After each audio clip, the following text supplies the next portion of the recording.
In the northeast corner of Louisville, right off Brownsboro Road, you'll find Ballard High School. Our guest here today is a state wrestling champion for the Bruins. Sir, if you would, tell us who you are. Yeah, Jordan Lewis. I wrestled at the Bruins for I think 2 years, almost 3 years. Yeah, 3 years. And of course, you're the 2003 112-pound state champion. And Ballard, as of this filming, let's talk about their history real quick while we've got it brought up. Ballard, as of this, is a very cold, snowy January 9th, 2025. For those keeping track many years down the road, it is, I think it's about 14 degrees outside right now. It's very, very cold here. But Ballard has 7 state champions. 1972, Ken Wright at 126. Ken goes on to become most outstanding. 1974, Steve Smith at 132 pounds. 1975, Steve Olson at 155. Steve goes on also to become most outstanding. 1975, Bob Kronyazak, 132 pounds. 1976, Kurt Schusterman, 167 pounds. 1976, Wayne Mackey, 126 pounds. And then you come along in 2003, 112 pounds. So the early to mid 70s, man, Ballard had a pretty strong presence. Then, 20 plus years later, you come along. Almost 30 years later, you come along and break that streak. And as it is currently, Ballard hasn't had a state wrestling champion since. I'm sure that the young men and young women, they want to be, I'm sure they're in their gym. They've got a banner up or whatever for you guys. They want their name to be on that banner. So, Jordan, man, what gets you into wrestling? How do you find it? So originally, back when I was in California growing up, my mom had a friend. He was really into wrestling, and he kind of mentioned to me at the time my experience with wrestling was like WWF. I think it was at the time is all I knew about it. But I was more focused on football. And then eventually, when we left California and moved to Kentucky, I thought football once again, football and track was my go-to. And my dad at the time, he was still out in California. He was always a track star. He actually was an alternate in the '84 Olympics. So I thought track and football was going to be my thing. And so freshman year entered Ballard High and played football and realized at 103 pounds, I was getting rocked all over the football field. And I was like, all right, there has to be something else. I'm fast. I feel like I'm strong for my weight. And at the time, Coach Underwood was the wrestling coach out there. And he hit me up on the football field and was just like, hey, you ever think about wrestling? It's like, no, don't even know what it is, but sure, I'd absolutely love to try it. And that's literally my start into wrestling was but right then and there. Just came to practice and fell in love with it, to be honest. It became a huge part of my life all the way through even today. Man, that's cool that that's what we've said in so many videos. Not everybody's going to be a basketball player. Not everybody's going to be a football player. Not everybody's going to be a band member, choir, drama, swimming, whatever the school that you go to has to offer, whatever extracurricular. But there are some people that are going to be wrestlers. That's just the way it is. Like you said, there's not too big of a demand for 103-pound cornerback, running back, kick returner. You might get one good play, then you get rocked by somebody like Landon Young or somebody like J.J. Jude or any of these wrestlers that we've had on that are also college and NFL football players. I mean, your athletic career could come to an end right there. But when you line up against somebody that's equal weight, hey, bring it on, big boy. Let's do this. Let's weigh in 103 pounds, get on the mat. Let's see what we got. So you come into wrestling as a freshman. That would be the 2002 season. Correct. And of course, you make it to the state tournament. 2002, for those keeping track, that was the first year that Kentucky adopted the regional state format instead of districts, region, state. Our state tournament was still at the dungeon. It got expanded, if you will, to 3 days because we were having so many wrestlers come in now. The 32-man brackets. A lot of wrestling went on there. It was a long tournament for a lot of people. But nevertheless, though, you make it. And we have the old saying in wrestling, you either win or you learn. 2002 was a learning year. Absolutely. Absolutely. I'm But pretty sure I went 2-and-out that year. I think so. It was either 2-and-out or 1-2. I can't really remember, but I went in there with my head thinking that I was like, oh, my athleticism has got me pretty far. Like, this is all right. And then all of a sudden, technique, Coach Underwood used to always say, like, speed will beat strength, but technique beats everything. And yep. I went in there with a lot of speed and a lot of strength, and it got me pretty far during the regular season. But all of a sudden, you take somebody with some technique, and he'll school you pretty well. And I believe our good friend from Oldham County who review videos on the channel, Matt Thompson from Oldham County, I believe he won it in 2002. Piece of trivia about the review series for those watching, Matt Thompson was our first Zoom video, and we got Zoom linked up and all that, and ever since. And I was like, you know what? I like meeting people in person, but sometimes being able to sit here in my own house and Zoom people 5-6 hours having to drive, that makes my life so much easier. So shout out to Matt on that. But 2003 though, man, you went from learning to a PhD, a jurisprudence doctorate, MD, whatever you want to call it, because you make it on top of the podium. Let's talk about it. 112 pounds as a sophomore.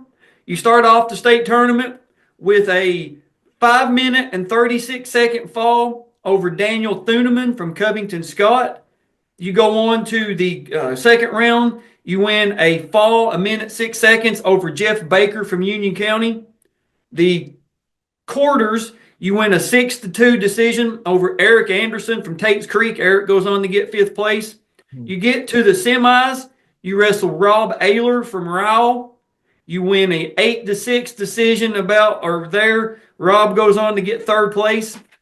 And it should be said, we'll talk about Rob Ayler a little bit later in the video as well, but Rob's a great wrestler, 2005 state champion at Rowell, I believe at 140 pounds. Had you wrestled Rob before that?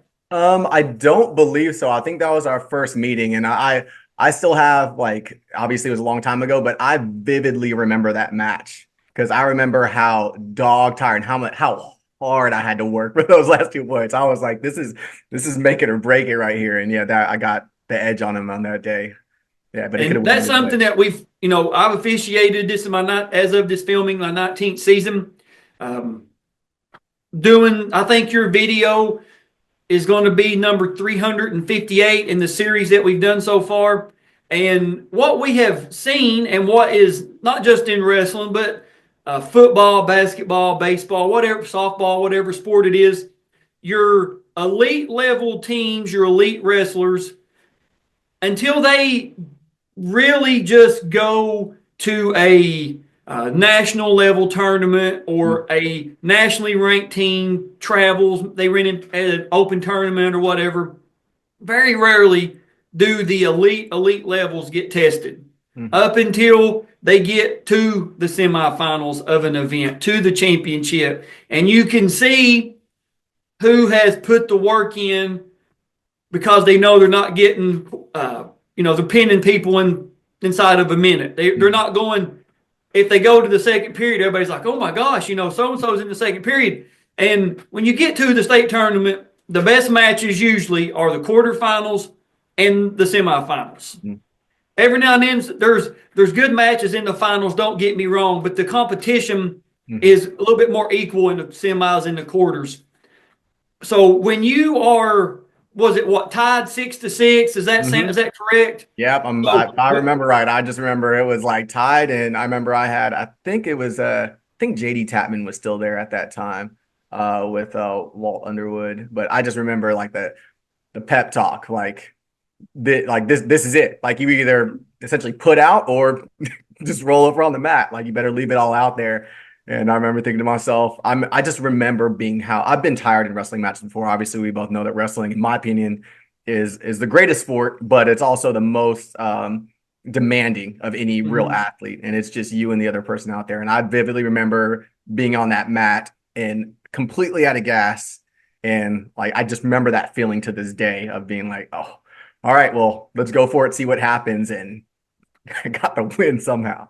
Yeah. And that, like I said, you can tell the wrestlers who have ran an extra mile Mhm. who have, done maybe 20 extra sit-ups in the morning or push-ups, or maybe them and their buddies. I know that Woodford County, back whenever they was on their roll back in the 90s and early 2000s, they would come into practice like 5:30 in the morning. Yep. The seniors would lead it. The varsity would come in, practice after school. Then they would stay like an additional hour and a half. They called it champions practice or Yeah. champions hour or something. I know my Woodford County friends will correct me, but it was something to that effect: champions hour, champions practice. And he said that's when we went like madmen. Said Yep. we knew nobody was going to be in better shape than us. We weren't going to get tired. We knew we could stand up. We knew we could get a takedown when we needed it because nobody was in better shape than us. And Yeah. it And that's, showed, they yeah. had their tear there. I was gonna say I'm sorry, go ahead, bub. Go that's ahead. what happened to me. I vividly remember like that year too. Because Ballard never really had a strong wrestling team. Like with when Underwood was coach, they had a couple almost, couple thirds, I think, a couple fifths. Like people placed, but I remember Walt at the time never had a state champion, and that year he was like, I think you're mine. Like I think you're finally gonna give me that state champion. And as I'm sure you've seen, just not just as a like whether a coach or referee, like sometimes coaches become your like they're your family. I looked at Walt like a dad. He took me places, gave me food, like did everything for you. Like he was more like I would say, if not more, just as involved as my actual parents and everything. Yeah, but so with those workouts, there was also Coach James, which was one of the football coaches. He ran the Metro Parks at the time, the pool system. And so, yeah, I was doing 3 days by myself. And then another guy, Kurt Wilbert, he used to join me a lot. So he would open up, I can't remember the name of the pool, but he used to open up the pool at 5. And we'd do a pool workout in the morning. And then Kurt and I would do 2-a-days. And so it would be the pool and then 2 wrestling workouts. And then I'd get home and still run. And like you said, like there's something about the difference between that good and elite level wrestlers is not that much. You have your average guys, I think, and then you have your good, and then the elite is just that, like you said, that extra work you put in. I remember that year I was doing everything and possible I could, and the next year for that matter at the beginning, just everything I could possibly do to give me the edge. I mean, I was that guy at that tournament as well, like mentally, because every wrestler sure has their own superstitious stuff they do. I was like, after the match is over, I'm running up in the bleachers. I'm curling up in the bleachers. At 112 pounds, I could fit in between them, go to sleep. That way I have the most rest before the next match. Yeah. And that was definitely that tournament for me. Man, I completely understand. Now, of course, you win that semifinals 8-6 over Rob Baylor. You're in the finals. Now, I didn't do the research on how many finalists in between 1976 and you. I can't imagine there's too many, knowing what I've done a lot of 80s review videos, 90s, 2000s. I haven't seen any Ballard. There might be one that I'm missing, so Ballard fans, please don't, jump on me.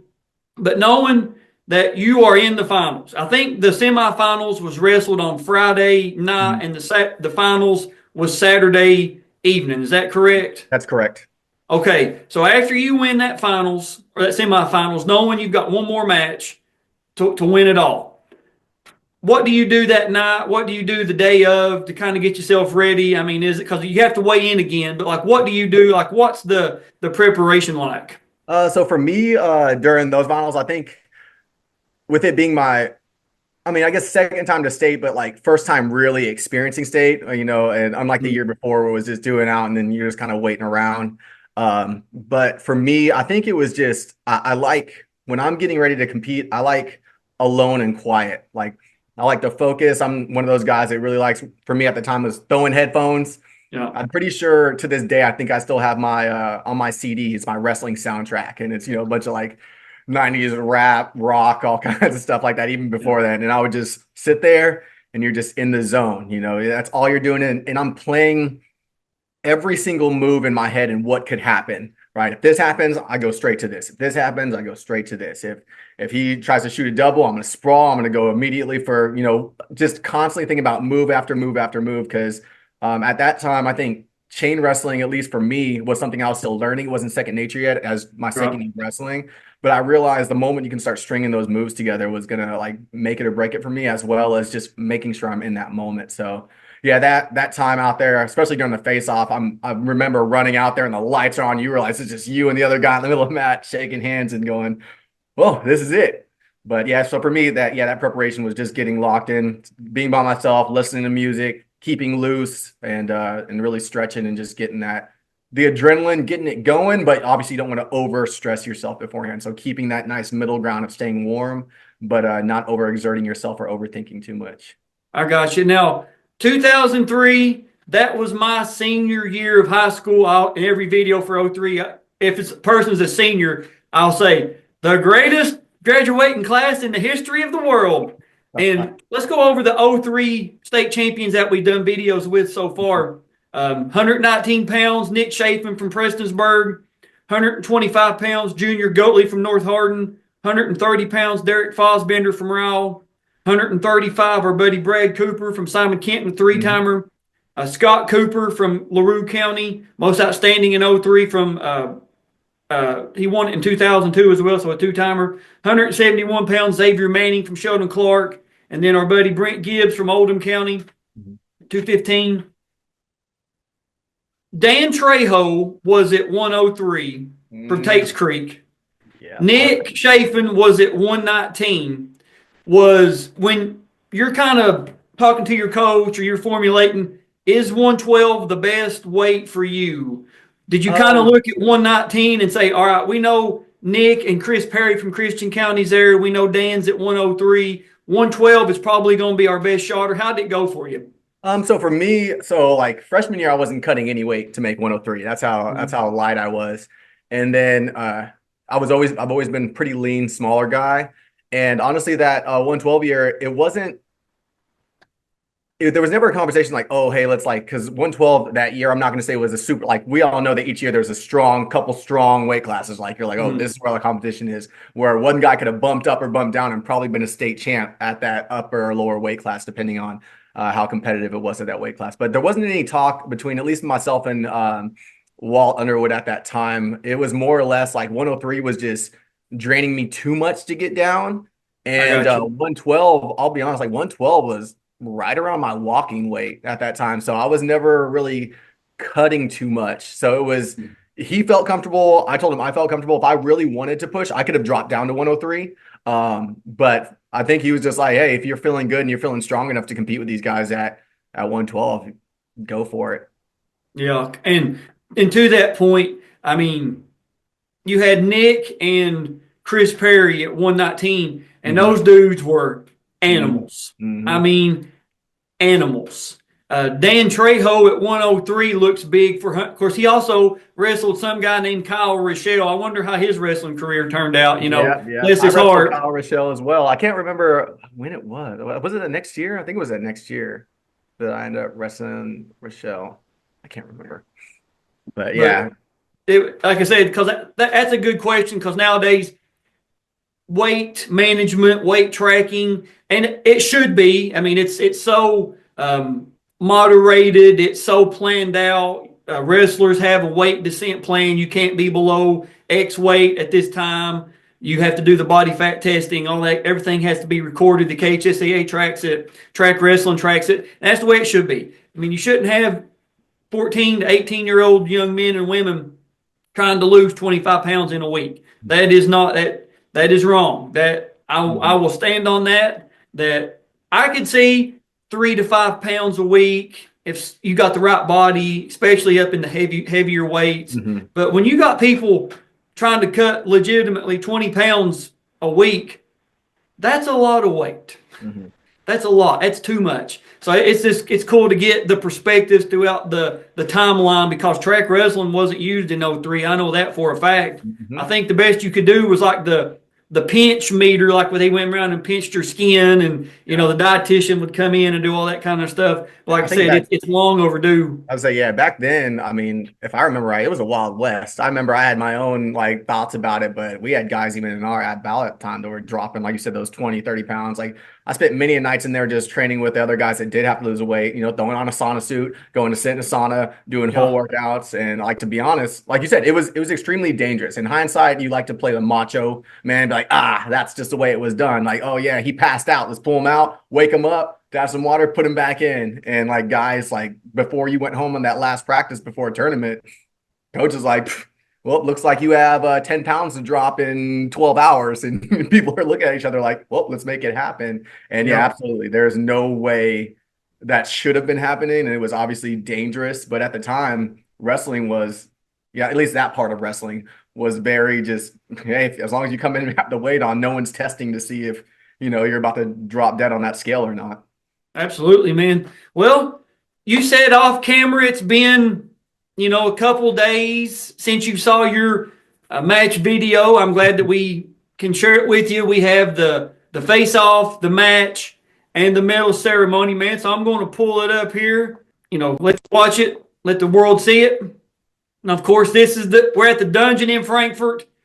This building, I'm not sure if you know this, but this building no longer exists. It got imploded. It's now like a flat piece of just like land right there in the city of Frankfurt. I'm not sure exactly what they're planning on doing with it, but the building is gone. But this was the best atmosphere the KHSAA ever produced. Rupp Arena, get out of here. Girls State Tournament, get out of here. State football, get out of here. The state wrestling tournament, when it was at the Dungeon, was the best. It may have been the best in the country.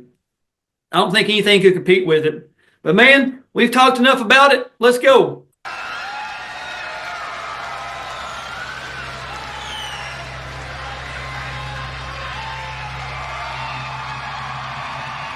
Lights going down. Everybody's got their glow sticks. You can see there.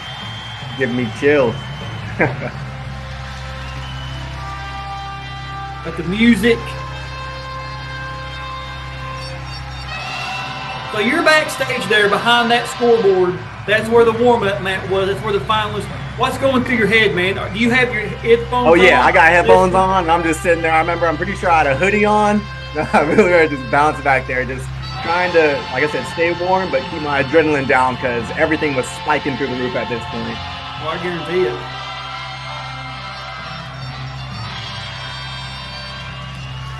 And that, as dark as what it is on video here, that's how dark it was in the arena. It was. It was awesome.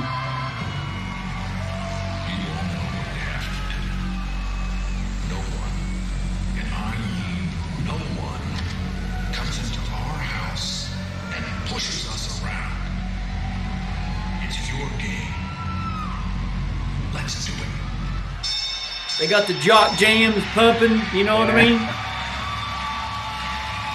What a time to be alive. Oh, dude.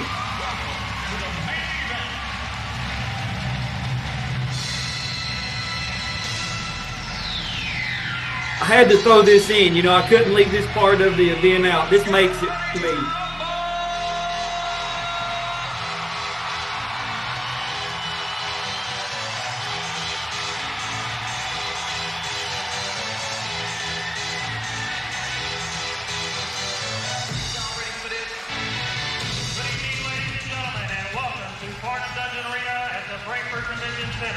For the 2003 Kentucky High School Athletic Association State Wrestling Championship Finals.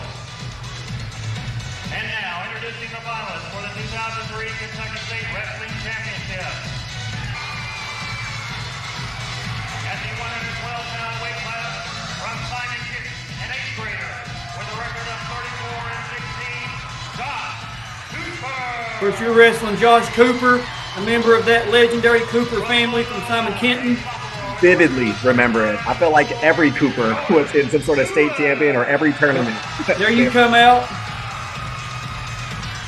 At the 119-pound weight class, ladies and gentlemen, now wrestling at the 112-pound weight class, from Simon Kenton, Josh Cooper, and from Louisville Ballard, Jordan Newland. You got the I remember light that knee blue tag. singlet on there. Like, is that like a black stripe or is that a maroon? It's a light blue, and then it was a black stripe that goes across Okay. it. During this match, all 103-pound members. Now, right there, they started a little bit too soon. The ref did kind of that false start, that first initial whistle. Did that kind of throw you off a little bit? Yeah, it didn't really throw me off. I was so locked into that moment. Like I said, at that point, I think at this point in my wrestling career, I was a very defensive wrestler. Very defensive. I was really good at defensive, but like I wasn't really aggressive as far as attacking yet. And at this point, I was like, I don't want to blow it here in the final. So I think I was even more cautious at the beginning. Just feeling, in wrestling, you're feeling each other out. The whole time I'm like, all right, how strong are you? All right, which way is your body shifting? With me being so new to wrestling at the time, a lot of these wrestlers I haven't felt before, wrestled before. But so, as you can see, the first takedown of the match right there, pretty quick in. You're already, looks like you're going for a cradle. Is that correct? That's correct.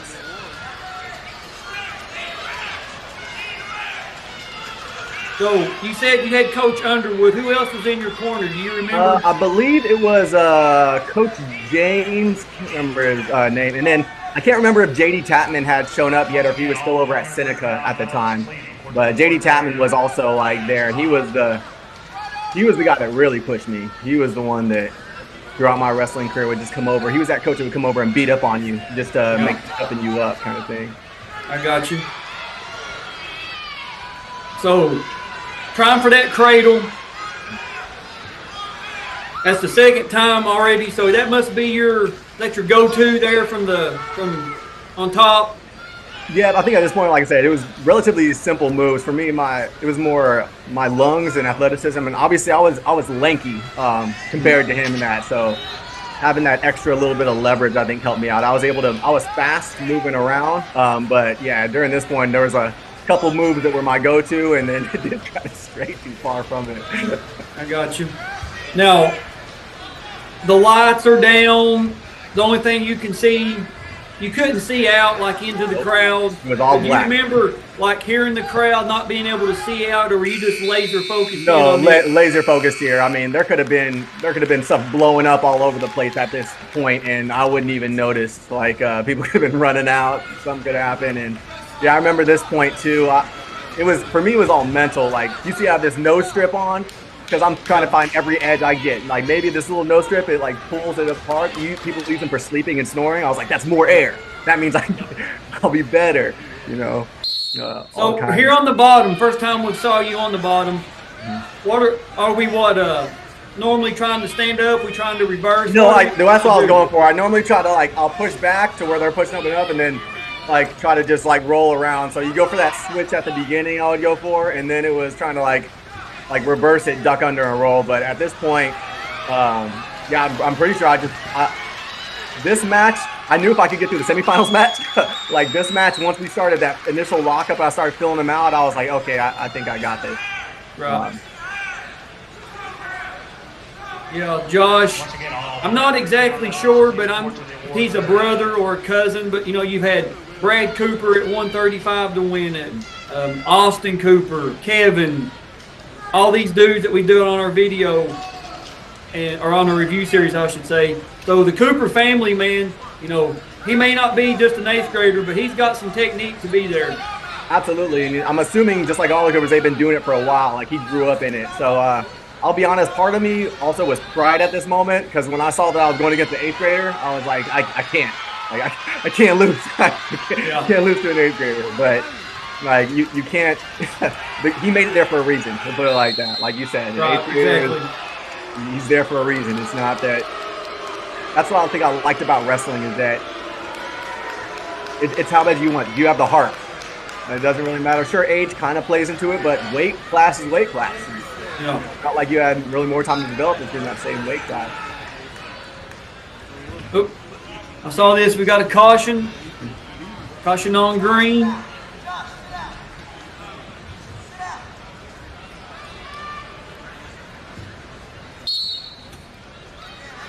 So you've pretty much been able to ride him the majority of this match.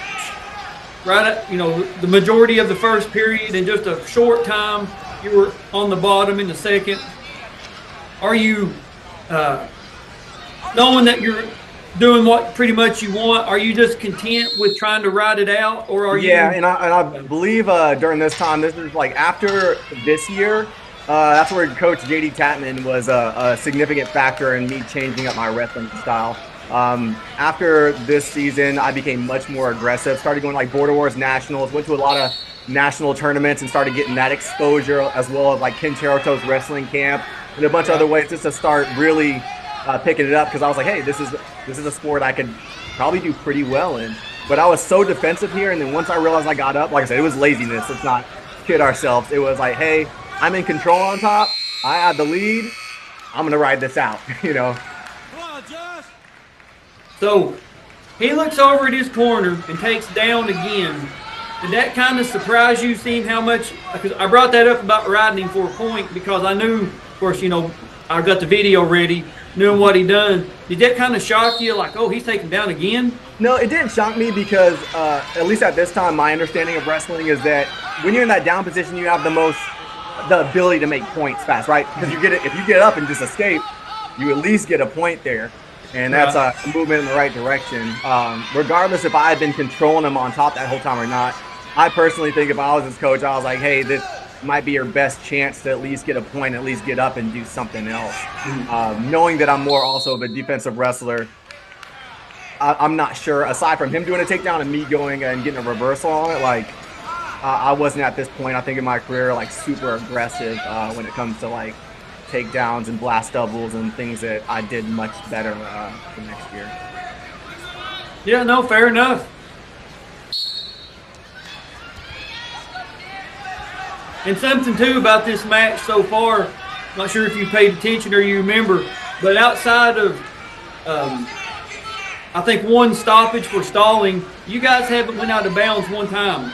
No, we were definitely working the whole match. There was, like I said, there wasn't a lot of dynamic movements, I think. It was me just trying to stay in control. And at the time, that's what also I like about wrestling. You know, wrestling is pitting one will against another. And then I knew that like, this is my game right here. In my head, I was like, I'm comfortable here. When it starts getting really crazy and you're going fast with somebody that I'm not used to wrestling, that's where you leave yourself open for chance, right? Yeah. So for me, I know that, hey, I'm in here as long as I'm working and moving and I don't get a stall call on me. This is I know I have this in me.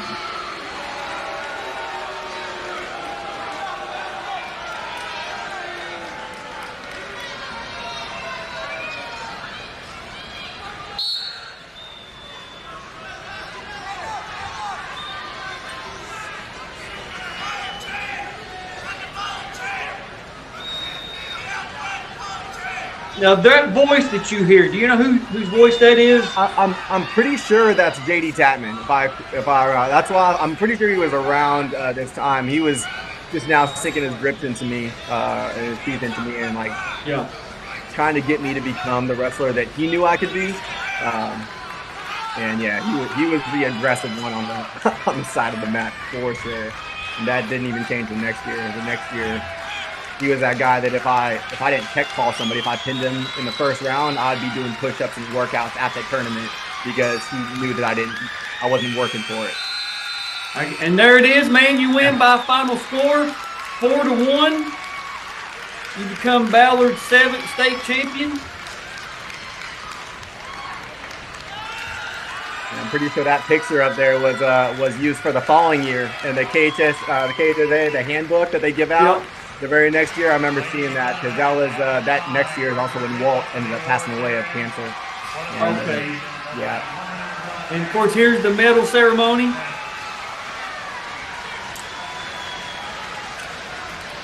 Now, I believe Nick Chafin and Chris Perry just finished their match right before this medal ceremony.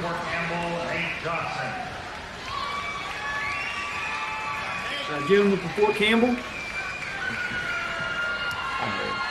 Seventh place from Louisville, Seneca, Daniel St. Cyr. Another Louisvillian there from Seneca.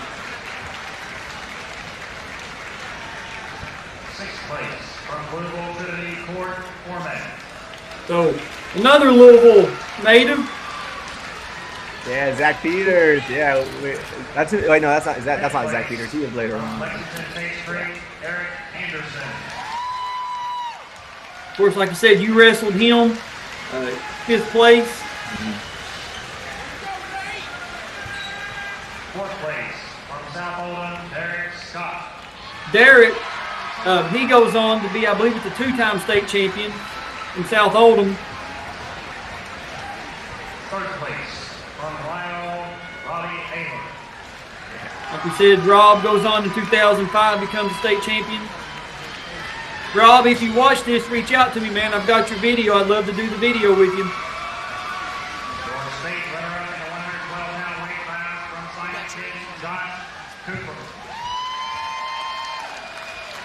Josh taking his rightful place there as an 8th grader. It's a heck of an accomplishment. And now your 112-pound state champion from Louisville Ballard, Jordan Lewis. And there you go, man, climbing to the top. Yeah, that cauliflower ear, I could still see it. My mom had to. I got 3 surgeries on this ear because my mom. Okay. So watching it back all these years later, the face-off, the match, the medal ceremony, does it all kind of play out the way you mentally remember it, or? I mean, I think watching it is like it brings back all the feelings because in the moment, just how electric I think it was. Like that you don't realize, like when you're in it, you're like, whoa, and then when you rewatch it, other people are, third party looking at it, you're like, oh, it was not a super exciting, wrestling match. There's much more exciting wrestling matches that happened that year, but it's funny to watch to go like, hey man, that was like a huge defining moment in my life. And in fact, like I owe wrestling, in my opinion, that like get me to do what I'm in special operations now. And like that was a defining factor in, and I think developing me into the man that I am today, to just know, like, you just don't quit. You just go for that extra mile, go for that extra push. And I think that continued on the next year too. After getting a taste of it, I was like, oh man, I think I love this sport. And yeah, continued on. Yeah, see, let's talk about that next year. Now, of course, in 03, you were a sophomore. 2004, 125 pounds. Before we do that, I need to go back. I want to say something. Josh Cooper goes on in 04, 7th place. 05, 7th place, and he's in the finals again. Comes up a little bit short in 06. So excellent wrestler there that you beat. But in 04, 125 pounds as a junior, you come in 3rd place. The first round, you beat Josh Cooper again, 9-4 decision. You get to the quarterfinals though, and you run into somebody named Jacob Merton from Lawrence County. Now, Jacob wins a 10-5 decision on you. And Jacob depends on who you talk to. He's on my Mount Rushmore of best Kentucky wrestlers that's ever come through the state. Jacob, everybody's top 10 list, top Mount Rushmore, whatever. But Jacob mentions you in his 04 review video, I believe it was. So you talk to us about the Jacob Merton experience there, if you don't mind, for just a minute. Absolutely. I think you wrestled him earlier in the year, correct? Yes, I did. So my first experience meeting him was the Woodford County Invitational. He wasn't wrestling there. I think his family had just moved there. And I'm pretty sure after I got like most outstanding wrestler there, that year for me, I knew I had done so much work in the off season and then looked at essentially, your weight class. So you see everybody in your weight class. And I was like, cool, easy year. Walk away with number 1 again. Like, kind of start moving on to the next thing, thinking like, what am I going to do for college? What else should I do? But I got real comfortable. And yeah, so at that Woodford County Invitational, I remember his dad came down. He's like, hey, I think you're the only person that will give my son any issues, at all, like in this weight class. And at the time I was like, who are you? And I remember Jacob came down and I'm pretty sure, he introduced himself and asked me if I wanted to roll a little bit in the middle of the tournament. Tournament wasn't even over yet. Just like, hey, you want to roll? I'm just like, at the time, like, who is this guy? And as like wrestlers, like you have like almost like a fraternity, right? Especially in each state. So for me, looking at him, I was like, who's this out-of-state guy that, trying to become, one of the guys all of a sudden. And so anyway, move on. I had a pretty successful, especially that first half or first part of that year was a pretty cakewalk. And then met him at the Dragon Invitational.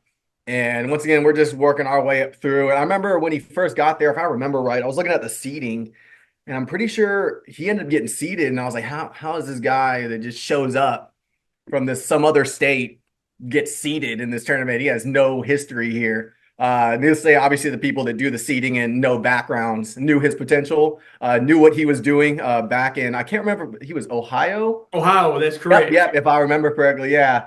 And so obviously it was competitive there as well. Like, and so I was just like, okay. So we go over it, and I went in it trying to feel him out, but he came to bring it. He came to be like, all right, I'm new to this. I'm new to the state. I don't know who this guy is, but he's the top dog here. And not that I've ever been to prison, but the first thing you do is find the biggest, baddest guy, and you make sure you knock his teeth out and set the tone. And he went out there and he came to play. What a lot of people don't know is in that match, I remember he was one of the first guys that I wrestled that had the speed that I did, and then he had the technique and experience that far exceeded mine as far as in wrestling growing up in that. And during that match, I got knocked out, and nobody knows. In our final, yeah, that's why I ended up being 5-0. I remember, I'm pretty sure he faked a shot, if I remember, faked a shot. And then in that stutter fake, I started sprawling, and he had enough speed to still shoot in at the end of it. And I was in sprawling, my chin hit his back, and I remember blink. And then next thing I know, I was back two, and I think he had ended up getting like two on me and just be like, whoa, okay. And then the rest of that match was just me trying to recover. And then, yeah, from that point on, it was like, okay, well, I have competition in this weight class, and here we go. And yeah, from that point on, it was just, okay, focus on like Jacob Merton. Because I didn't, in that match, we got to kind of test each other, but once again, I don't think we wrestled again until the state tournament. So it was very like hard to figure out who this guy is, what is his technique at the time. I'm sure these days people are watching video almost like football and stuff on other wrestlers. Back in that day, it was just you meet a random guy at a tournament and you're like, well, don't know if I'll see him again until the state tournament. And that's what ended up happening. Yeah, and of course, Jacob goes on that year, beats Ben Hines in the finals. Tech falls him, wins most outstanding wrestler. Of course, he wins a 10-5 decision on you. And should be said, Jacob goes on his senior year and beats Jordan Burroughs at Beast of the East. That video's on the channel as well of Jordan Burroughs getting beat by Merton. So, one of the best wrestlers Kentucky's ever seen. You just happen, man, to just run into him at the wrong time. Yeah, I remember at state too. That state match was good. I honestly thought I had him pinned, to be honest. So I don't know. That video is probably out there somewhere, but I don't know if you talked about it during that match. We were going back and forth. Got a takedown. He got a takedown. We're going back and forth. And I remember at the end he was up. I think it was like 2-8 or 2-10 or something like that. Like he was beating me pretty good point handedly, and I caught him in like a headlock, threw him, boom, hit the ground, and I'm squeezing with everything in my might, and I'm just waiting for like, got the 3 fall. I'm like, he's gonna get pinned, like this is gonna be it, and it didn't end up happening for me. And like I said, he ended up moving on and doing great things, obviously. And I think that year also, you'll have to correct me if I'm wrong. I can't remember. I think I wrestled Rochelle for 3rd place that year. I'd have to go back. You wrestled Rob Ayler. Oh, no, for 3rd place that year? Yep. Is that? Oh, okay. It was Ayler. All right. Yep. I could have sworn maybe it was Rochelle later on. I think it might have been that summer. Now, in the after you lose to Merton, you drop down to the round that's going to determine, who's going for 3rd, who's going for, the winners goes for 3rd and 5th, the loser goes for 7th, whatever. And you run in again to Josh Cooper.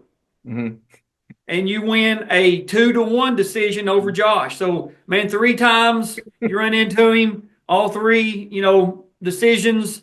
I'm sure he's probably like, I wish this guy would hurry up and grab me. I'm sick of seeing him. Get out of my way. You know what I mean? Absolutely. And in the 3rd, 4th place match against Rob Ayler, it goes to overtime. It doesn't have the score. It just has you. It's got a 3-3 going into overtime, but it doesn't have the score there on the website, the KHSAA website. But we know that you won it. Like I said, Rob goes on to become a 2005 state champion. 3rd place from Ballard, Jordan Lewis.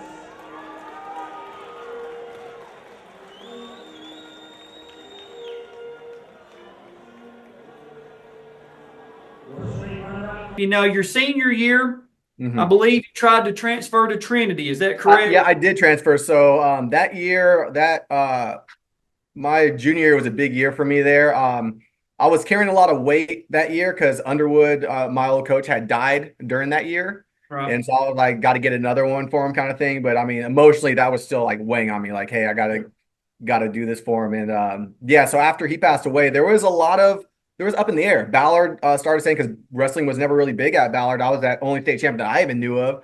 at that point. And like, there's no bit, like I go to other schools and there's banners, right? Even state champs. Well, I'm pretty sure Ballard doesn't have one. I'm pretty sure I there's don't. no.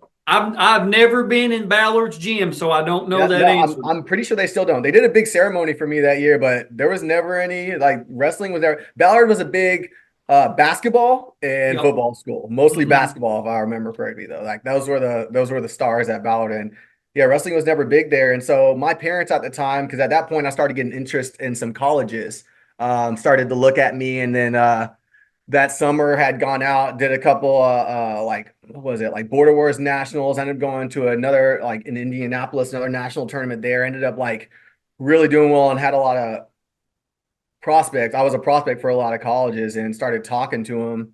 And my parents were looking out more for me, like, hey, if Ballard's not going to have a season, and they asked Ballard, like, hey, are you guys going to have a wrestling team next Mhm. year? And they were like up in the air. And so my parents were like, well, and I had a lot of good friends at Trinity already. I was really close with Coach Rudolph.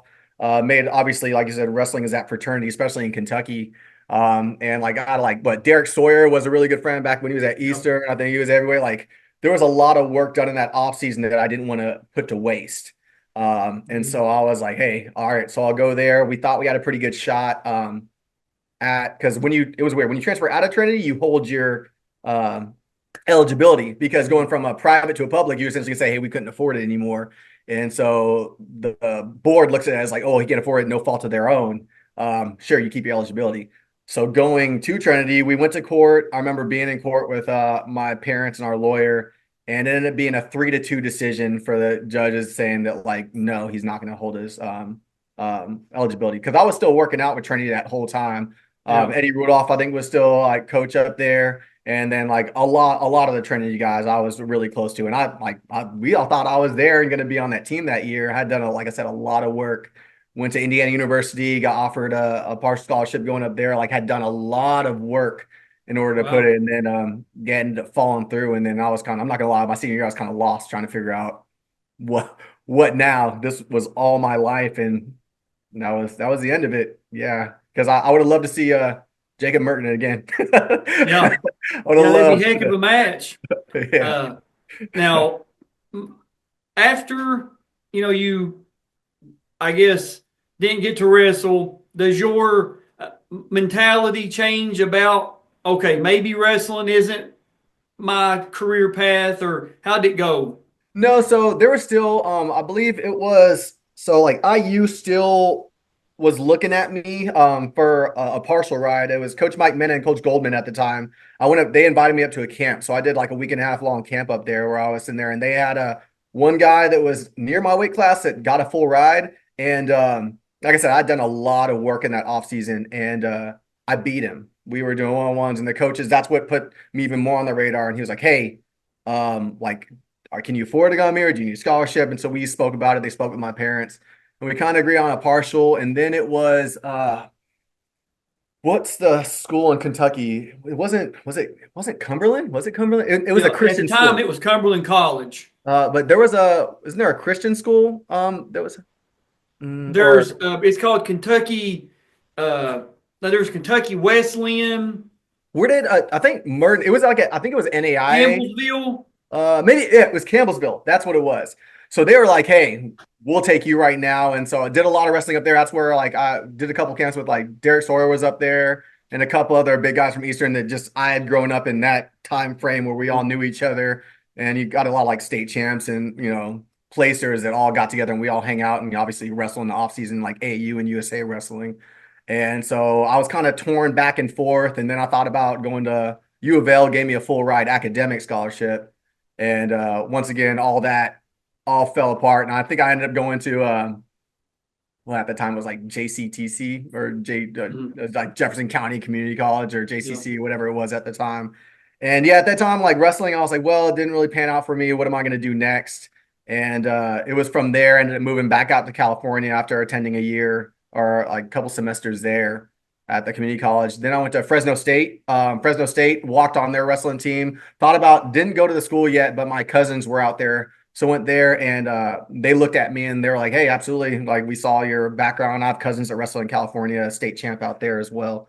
And walked on their team, wrestled with them, and they were like, well, we're sold. Like, if you want to come here, like, absolutely, we can't offer you a ride yet, but, you know, like, we want you. And so played with it, ended up not going the college route, ended up working and then joining the Air Force. And then once I joined the Air Force, that's my wrestling career kind of perked back up. Armed Forces had a wrestling team. I was like, interesting. Air Force was like, come out and do a tryout. And then they're like, I mean, for me, I felt like I was a professional athlete. You know, they're like, wait, so you're going to pay me my military salary and I just get to travel around and wrestle for part of the season? And so did that for a season, and it was awesome. And then later on, as I continued, I wanted to go back and do that. But at the time, I started looking at other jobs, and obviously the military is paying you to do a certain job. So they're not as willing to keep on letting you go do that. But it was a great experience. And then ended up doing what I'm now, more in the special operations realm. And you'd be surprised on just how many wrestlers to this day in the recruiting portion, I'm pretty sure that special operations looks for wrestlers because they know that mindset. You're not going to get it in any other sport. Like, I don't care what you say. I don't care how many people want to say football or this or that. Like, wrestlers' mindset is completely different than any other sports or athletes, in my opinion. Absolutely, man. And we've had several people on the channel. Dominic Black, he's retired. Lieutenant Colonel from the Army. He was the company commander, commanding officer, whatever it's called, over the All Army Athlete Program. A multiple-time world champion, freestyle and Greco, wrestled at Henry Clay, 1987 state champion. Grady Peterson from Christian County. He was on the All Army team. Dave Ritchie from Caldwell County, 3-time state champion. He actually was an Olympic alternate because he won his weight division in freestyle and Greco in the military challenge or whatever it's called. So we've had several Kentucky wrestlers represent the state on in the military realm, and it's good to know that you did it as well. So that'll be. I always like to put out trivia questions. That may be one of my trivia questions on my Facebook here after a while, a couple days. So if you watch this, you'll have some of the answers. But man, just a phenomenal career. Hated the way it ended for you, not being able to wrestle that senior year. That's just a terrible situation. It was rough. And just there's no other way to say it. But you got one, man. You put yourself on the map, and you can have it forever. And that last year, I put out a state tournament hype video. On my own. It was I had several state champions that done like little 15, 20 second. And the premise was, are you going to be next?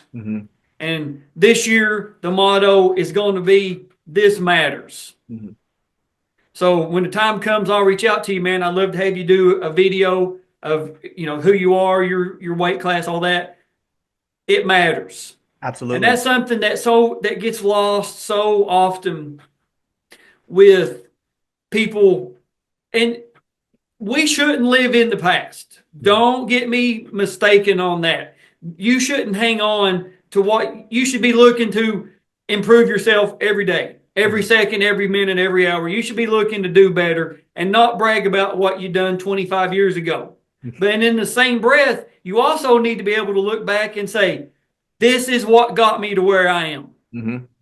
That state wrestling championship in 2003 got me to where I'm at now. Absolutely.